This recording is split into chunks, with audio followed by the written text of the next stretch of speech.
¿Por qué escogiste este tema? Porque definitivamente en tu trabajo de contrainteligencia debías tener muchísima información de muchos países, de muchos gobiernos y de muchos otros intereses ocultos aparte del Club Bilderberg. ¿Por qué Club Bilderberg y qué es el Club Bilderberg? Bueno, precisamente lo que te estaba comentando antes, porque nosotros tenemos acceso a muchos documentos de información, entonces tenemos fotos, tenemos deliberaciones de la gente, las conclusiones de las reuniones, los faxes, correos electrónicos, obviamente más tarde, no al principio, pero como el club nació en 1954 y se llama Bilderberg porque es el nombre del hotel donde se reunieron por primera vez, que se llama Hotel Bilderberg, que se encuentra en las afueras de Ámsterdam. Cuando salió mi libro en Holanda, hicimos la presentación en Hotel Bilderberg en el original y me dieron varios documentos ya obviamente no secretos, pero de los años 50 de la primera reunión. Esto era el principal razón. ¿Para Club qué Bilderberg. se reúnen ahí? ¿Quiénes se reúnen ahí y qué hacen?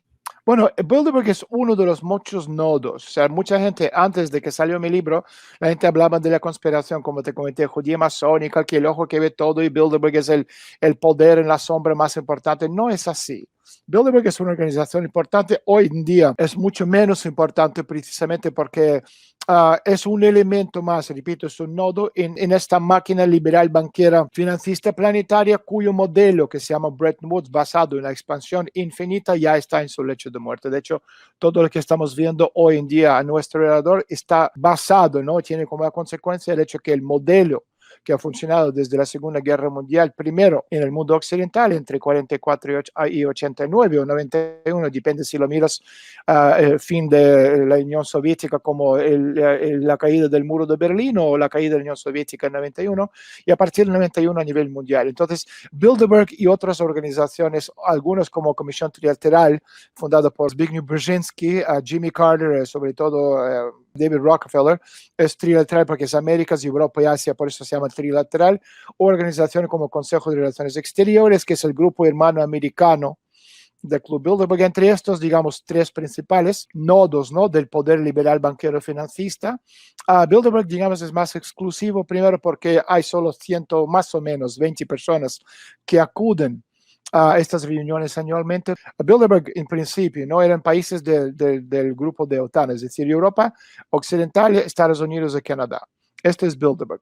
Después, cuando ya cayó el muro de Berlín, empezaron de invitar a participantes de algunos otros países, como puede ser Polonia, incluso Rusia, pero no porque Rusia forma parte oculta, secreta del gobierno mundial o estos nodos supranacionales, sino porque dentro de cada país, lo estamos viendo en Estados Unidos, como estamos viendo en Rusia, como estamos viendo en China o en cualquier otro país, tú tienes bloques que están anti, obviamente, intereses nacionales. Son gente que están trabajando con el poder liberal banquero financista planetario. Entonces le han invitado a muchos de estos personajes con el objetivo de crear este consenso planetario a través de este modelo liberal banquero financista. Y repito, Bilderberg es, digamos, el más exclusivo, entre comillas, de los grupos conocidos.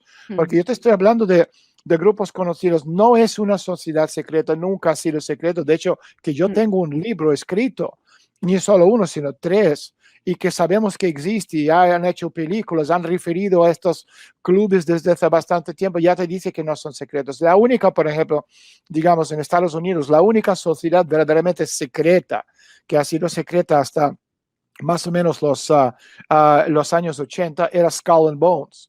Huesos de Calavera, que es en español, que es una organización de la Universidad de Yale al que pertenecía tanto George Bush padre, George Bush hijo, el abuelo, etcétera, etcétera, y John Kerry, entre muchos otros. Entonces, Skull and Bones es el sucursal americano de los famosos Illuminati.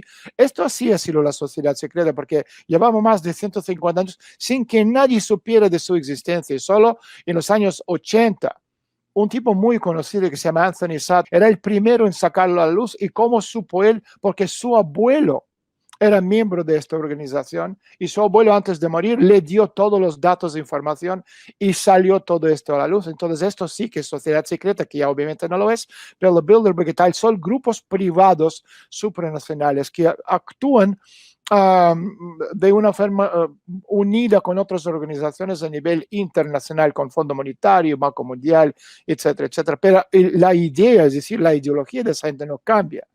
Es el orden liberal financista parasitario, pirata, que solo puede sobrevivir a costa de los demás países.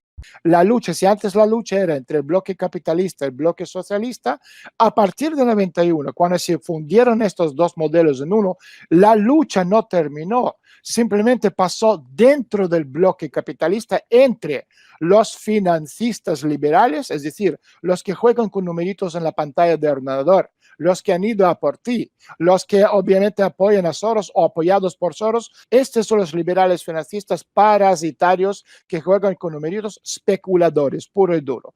Y el otro grupo, volviendo a lo que decía, ¿no? En 91 pasó la lucha entre dos bloques al bloque capitalista, entre financistas y nacionalistas, aislacionistas, industrialistas. Y esa gente creen obviamente mejor en la vida por kilómetro cuadrado de espacio contra naturaleza. Estamos hablando de infraestructura, desarrollo, etcétera, etcétera. Y esta es la lucha que existe hoy en día, tanto en Rusia como en Estados Unidos, China, cualquier otro país. De hecho, yo lo he explicado muchas veces, a lo mejor los oyentes tuyos que no conocen mi trabajo piensan que Putin y Xi Jinping es un grupo y Trump es enemigo. No, Putin, Xi Jinping, el secretario general del Partido Comunista Chino, y Trump es el mismo equipo. Y cada uno dentro de su país tiene sus enemigos. Igual que la gente dice, no, Estados Unidos, no existe Estados Unidos, y tú lo sabes, existe dos Estados Unidos. Uno que está a favor de todo este satanismo que estamos viendo, Black Lives Matter, Soros, etcétera, liberales financistas. Y otro grupo son los deplorables. Entonces, hay dos Estados Unidos. Y lo mismo podemos decir en Rusia. Putin no es el líder del país, él está por encima del poder. El que controla Rusia es el primer ministro, el bloque financiero, el Banco Central y toda esa gente. Y lo mismo en China. Xi Jinping está luchando a nivel interno contra los mismos que crearon el montaje de la primera revolución de color en 1989. Entonces, Trump, Putin y Xi Jinping comparten los mismos enemigos.